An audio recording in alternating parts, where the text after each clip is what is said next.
preses konferences. Mēs sāksim ar, man šķiet, ļoti svarīgu un nozīmīgu informāciju par veicamiem remontdarbiem un infrastruktūras veicamiem darbiem mūsu pilsētā. Jo vasara vienmēr ir tas laiks, kad visintensīvāk šie darbi tiek veikti.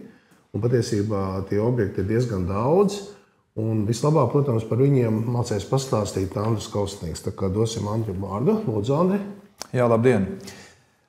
Jā, ir tās teiciens cāļu skaita rudenī. Tiešām tas būvniecībā tas arī ļoti aktuāls, jo parasti tā, ka tomēr Latvijā ir ziemas, un pavasaros to darbu tikai uzsākās, un tad faktiski rudenī tos augļus mēs arī faktiski redzam, kas ir. Un pirmo objektu gribēties pieminēt, kas ir tāds ļoti, tāds varbūt ne tik liels, vērienīgs, kaut kāds citu objektu, bet ļoti būtisks.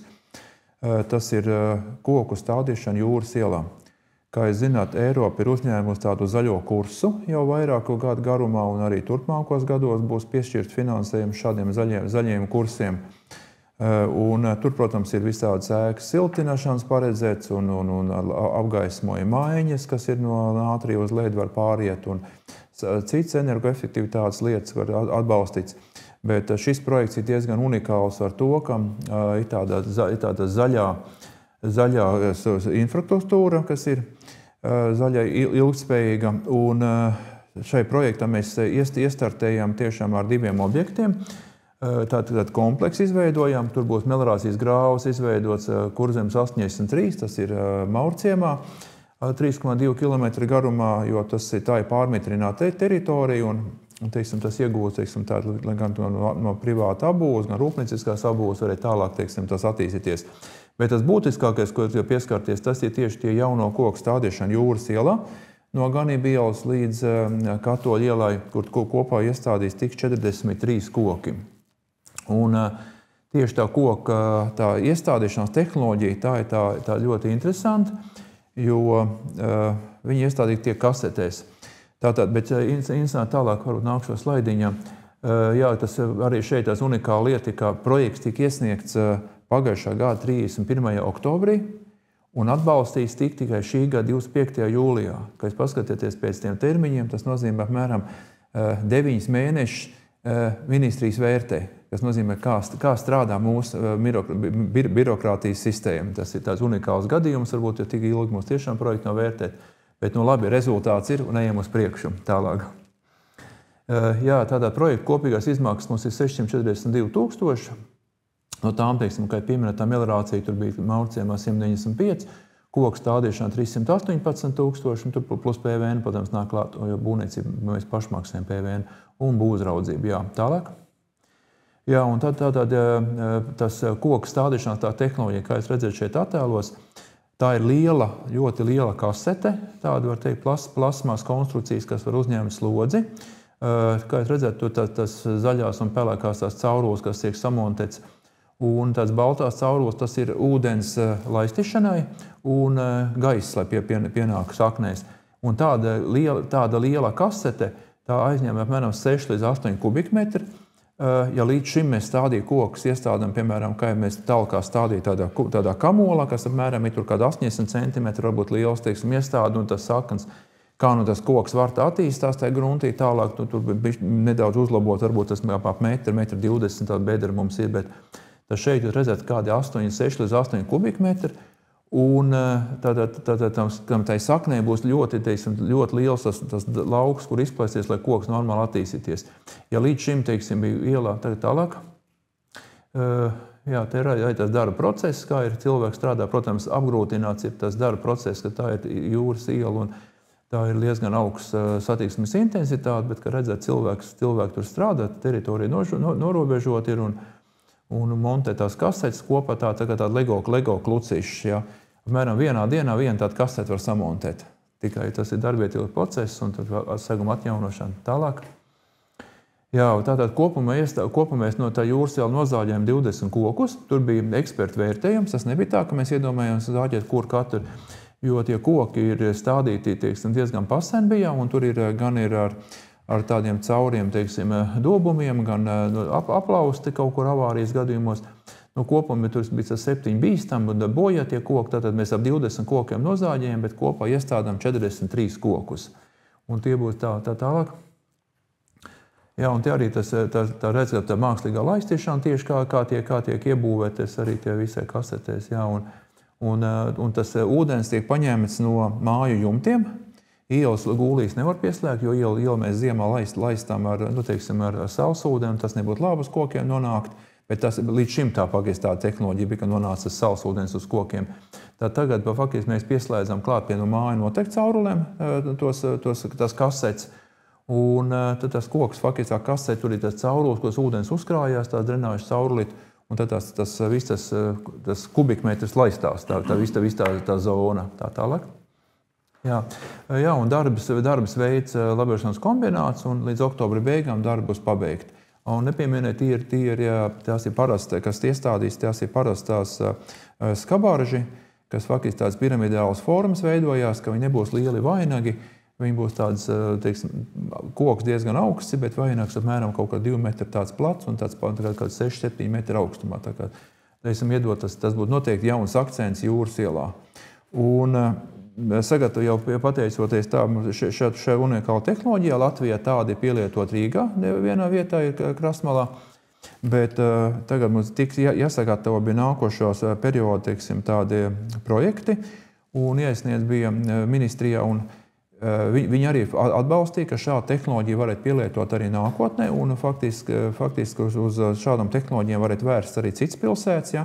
Tā kā ir plānots, ka varētu būt arī uzsaukums nākotnē šādām tehnoloģijām, un, protams, Ventspils uz to startēs, jo kur mums stādīt ir koks, un koki ir jāstāda, jo protams, ir katram savs mūžs, koks ir savu mūžu nodzīvo, jānozāģē vai vētras nolauž, tā kā kaut kāds ir jāatjauno zaļā rota, un faktiski mums tā doma ir šādi turpināt šādas tehnoloģijas vēl arī citās pilsētas ielās.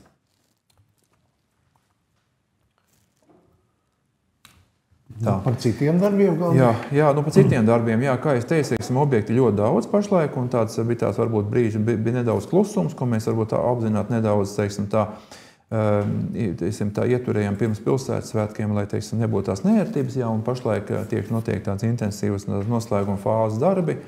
Protams, lielākais, būtiskākais ir noteikti ir tas saucamais E22 maršruts, tas ir viadukts, Dzintara iela un Lielā prospekta nobrauktuve, kur ir viaduktam veicam šūju remontu. Šūju remonts ir 15 gadus nokalpojis un šūves, un tad tas šūves ir, jāmaina, tas ir būtiskākais, kas viaduktam ir, jo viadukts, kas, vispār tiltu un viadukti, viņam temperatūra iespaidā staigā, bet betons, jo viņam izplēšanās koeficients ir savu zināms staigā, un tad ir vajag tāds elastīgās šūves. Un tās elastīgās šūves pašlaik tiek mainīts, kas ir ļoti darbietilpīgi process. Cilvēki strādāja faktiski mēnesi zem viadukta, jo lielākie darbi tieši apakšējā daļā, bet tagad ir iznākuši virspusē un tiek mainīts tagad šūves. Uzsākts ir frēzēšanas darbi, un plānots, ka līdz trešdienas pusdienas laikam pabeigs, Vēncas labā krasta visu frēzēšanas darbus. Un pēc tam uzsāksies arī asfaltēšanas apakškārtas un virskārtas asfaltēšanas darbus un paralēli šūbu būvniecības. Šeit es gribu piebilst, ka tas frēzmateriāls, kas tiek nofrēzēts, tiek izmantots atkārtoti, un jau šorīt nobraucot gar kapu ceļu, gar kapliču, tur tāds grāns posms, apmēram bija kaut 400 metri, nedaudz vairāk. Un tur ir uzklāts jau frēzmateriāls, ļoti kvalitīvi ieklāts pašlaik, un var teikt, gar kapiem jaunas šosei, gan izveidot ļoti skaisti tur ir tādi. Ja. Arī turpmākos frēzējumos apjomus mēs plānojam izmantot Alkšņielā, Maura ceļā, tā kā faktiski sakārtot tiek esošā infrastruktūra ar atgūtu materiālu, jo tādas mazas nozīmes ielās, tāds frēzmateriāla kārtu uzklājot, tas mēs iegūstam ļoti būtisku pienesumu, jo ielas vairs neput, un cilvēkiem tomēr ērtības labāks būs. Bet, runājot par E22, jā, tas tie darbi plānot pabeigt kaut kur līdz septembra beigām, tā kā tās neērtības mums diezgan būs apmēram vēl pusotru mēnesi. Bet, toties pēc tam apmēram atkal 15 gadus varēs kvalitatīvi mēs braukt pa kvalitīvu segumu. Cilvēki, protams, pirms tam jautāja, kāpēc mēs to frēzējam un kāpēc darbojam. Segums viss labs ir, jā, segums, bet kvalitīvi ieklāts 15 gadus atpakaļ. Bet asfaltam kalpošanas laiks ir faktiski 10-12 gadus, un pēc tam jau jāsāk skatīties no tās nodiluma pakāpes un kāds tas segums ir. Mūsu segums bija izdilis 3 līdz 4 centimetri jau, ko varēja lietas laikā ļoti labi pateikt. Un tas ir faktiski pēdējais brīdis, kad veikt virskārtas nomaiņu, jo mēs tikai virskārtas nomaiņu veicam. Un tas ir lētākais variants, ka nofrēzē virskārtu un uzliek jaunu virskārtu. Šāda praksa ir gan Latvijas valsts ceļiem, gan ļoti populāra ārzemēs, jo nevar to defekts ielaist apakšējās kārtās, jo pēc tam ir jālabo šķēmu kārtas, kas ir ļoti daudz dārgākā. Tad es tālāk pieskarties gribētu tādiem objektiem kā Staudzene, kas mums ir tāds pēdējos gados tāds, teiksim, tā top ielas, kur mēs attīstām visu un vairākas ielas attīstām tieši, jo Staudzene ļoti populāra mums kā atpūtas zona veidojās un arī apbūves zona veidojās. To parāda arī, teiksim, tas skaitītājs, kas ir Bušnieka ezeram apkārt tā dabas taka, ko izveidojam apmēram 7 gadus atpakaļ. Ka mēs projektā pieteicam, ka tur būs apmēram 7000 apmeklētāju gadā, un mūsu ikgadējais apmeklētājs parādās tur 22 tūkstoši, tur tāds apmēram, kas skaitītājs, tā kā cilvēku popularitāte ļoti augsta tanī rajonā, un tāpēc mēs arī attīstām faktiski šo rajonu. Un šeit gribēju pieskarties šogad 3 objektiem. Mēs gan Staudzenes ielas brauktos asfaltu esam pārasfaltējuši, piesaistot Eiropas finansējumu 90% apmērā. Gan izbūvējuši veloceliņu Staudzenes ielā no Banga ielas līdz Laivu bāzei 1,6 km garumā. Un šeit arī piesaistīts 90% finansējums. Un tagad tas ir ļoti, ļoti būtisks atbalsts, lai piemēram attīstītu šo infrastruktūru, jo cilvēki tiešām brauc, iet, soļo, skrituļiem brauc, tagad tas ir tāds būtisks pienesums. Un jaunums ir vēl būtisks šogad izbūvēt ir Selgas iela. Ja pašlaik pie jūras stāvoklis mums bija viena piekļuve, tas bija Banga ielas galā saucamais stāvlaukums un tā laipa, kas bija, tad tagad izbūvēts ir apmēram kilometru attālumā no šīs stāvlaukuma. Izbūvēt ir tāda Selgas iela, galā mums ir tāds neliels apgriešanās laukums un stāvlaukumiņš un jaunas kāpnes uz jūru. Tā kā faktiski mēs Staudzenes pludmales to atpūtas zonu esam pagarinājuši. Un varam piltniecīgi izmantot šo gan pludmali, gan to stāvkrastu, jo tur ir gan vasarā, gan atpūtnieki, gan rudens pusē ļoti populārs makšķerniekiem ir. Tagad tas būtu tāds Staudzenē tas lielākie darbi, kas ir. Tad es gribēju pieskarties tādai būtiskai lietai, kā Ventspils osta un tranzīta attīstība, ko varbūt cilvēki tā būtiski nav pamanījuši, bet tas būs tāds ļoti būtisks pagrieziena punkts Ventspils ostā, ka varat pieņemt kravas 100 metru garumā un izvest. Pašlaik mēs esam pārbūvējuši 3 ielu krustojumus. Tas ir pie pirmās ģimnāzijas Brīvības un Kuldīgas ielas krustojumu, Durbes un Brīvības krustojums un Durbes un Zvaigžņu krustojums. Tur tika demontēts pie Molera auto Durbes un Zvaigžņu krustojumā barjera, tika pārbūvēti ietve, pārstādīti koki. Tur tiks uzstādīts nolocamas laternas, lai brauciena laikā, teiksim, tās netraucēt. Ceļzīmes tika pārbūvēts tās, ka izņemams. Un tas viss ir darīts tādēļ, lai tās 100 metru garās kravas, kas ir vēja ģenerators spārni, un tikt izvest no Ventspils ostas uz dažādiem Latvijas objektiem. Viņiem līgums ir par šādiem vēja spārniem ir uz 5 gadiem, kur plānots izvest ļoti lielu apjomu šādas kravas. Un pirmā krava sagaidām par provizorisku, pašlaik viņi plāno no 17. un 18. augustu, kad pirmā krava ies. Un tā būtu ļoti iespaidīgi, ka 3 mašīnas brauks kopā un katrai pa 100 metru garām kravām. Bet tas pa naktī notiks. Tas ir, protams, naktī, jā, bet tas iespējas būs, teiksim, tas skats būs ļoti, ļoti iespaidīgs, teiksim, tāds, ka tāds nekur Latvijā nav vēsts līdz šim, jā. Jā, nu tad vēl ir neliels objektiņš mums ir Gulbiela, kas tiek burtiski vakar tika ieklāt virsmas apstrādes segums ieklāts, tas iela būvēta apmēram 20 gadus atpakaļ un bija jātaisa segumi, tur tā šķēma segumi. Tik pārbūvēts šis segums. Un vēl varbūt tās, tu nepateici, kurš finansē to ielu pārbūvi, lai varētu tās lielkravas tikt ārā no pilsētas? Jā, lielkravas tas tranzīta ielas pārbūvi finansē pārvadātājs, nevis pašvaldība. Tur orientējuši ieguldījums apmēram 100 000 apmēram ir, jā. Un viņš apņēmās to pārbūvēt, jo šāda praksa viņiem esot arī Lietuvā, viņi pārbūvējuši ar Klaipēdas ostā, tā kā. Bet Latvijā neviena cita osta nevar šādas kravas pieņemt. Jo tur būtu tas pārbūves būtu daudz būtisks un daudz lielāks. Tā kā tas ir tas unikāls gadījums, ka mēs, jo mums bija faktiski ielas projektēts jau tā uz lielu gabarītu, ka mēs 50 metri varam pārvadāt, teiksim, 50, 55 metri mums bija vests, bet 100 metrs ir ļoti iespaidīgs. Tas ir skrejceļa garums, ja tā stādieties priekšā. Ja. Un varbūt tās dažas vārds, Andri, arī par Jūras ielu un Inženieru ielu, kur notiek kolektora pārbūve, un arī varbūt tās kādu vārdu arī par Tirgus ielu 5. Tā arī nozīmīga ēka mums. Jā, Jūras iela, ka noteikti redzējuši, ka ir liels mašīnas tur stāv tādas un kaut ko dara, jā, tā ir pašlaik notiek skalošana. Un jau vienā trešdaļā ir ievilktas, mums ir dzelzbetona kolektori, kas būvēti ir 50 un vairākas gadus atpakaļ. Arī dzelzbetonam tomēr ir savs kalpošanas laiks. Protams, ir viens variants, kā rakt ielu augšā un pārbūvēt kolektoru, jo, piemēram, tas dzelzbetonam ir tomēr tur korodēšana, un tur armatūras iekšā ir, un tas ūdens tomēr daļai agresīvs kadreiz ir. Bet otrs variants ievilkt ir tāda plasmasa cauruli, tai dzelzbetona kolektorā, un faktiski tas kalpošanas laiks tam caurulēm vismaz 50 gadus atkal pagarinās. Un mēs startējam arī vienā Eiropas atbalstītā projektā, un gan Jūras ielā, gan Inženieru ielā. Inženieru ielā tur ir kaut kāds 1,1 km, Jūras ielā laikam 600 vai 700 metri kaut kur garums. Un šos projektus mums atbalstīja, mums 85% atbalsts šī intensitāte ir.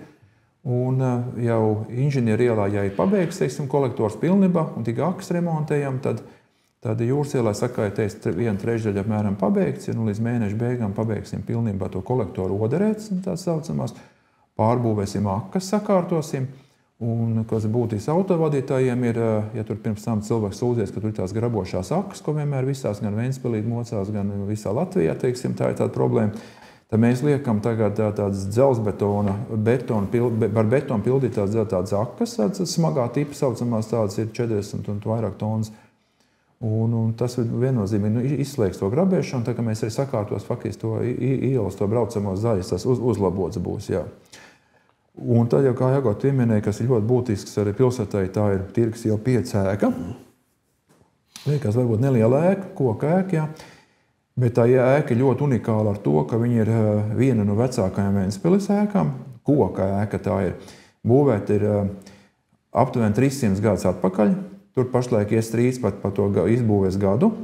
To mēs pateiksim, kaut kur orientējuši mēnešu laikā, cik varēs tās ēkai būt gads, jo tur ir atrasts ēkas pamatos koka pusbaļķi, kas ir zem ēkas atrasts apakšā. Tas pusbaļķis tika izzāģēts laukā, tāds apmēram metra garš tāds pusbaļķis koku tāds gabals. Un pēc tam serdēm, pēc tam gadskārtām var noteikt, kurā gadā tas ieklāts ir. Tas unikālākais ir tas, ka tas koks apmēram nogulējis 300 gadu zemē, ūdenī, un viņš izliks tagad laukā, viņi tur var apskatīties, mēs savā Facebookā bija liekuši to bildi arī. Izskatās, ka tas koks ir zāģēts pagājušā nedēļā.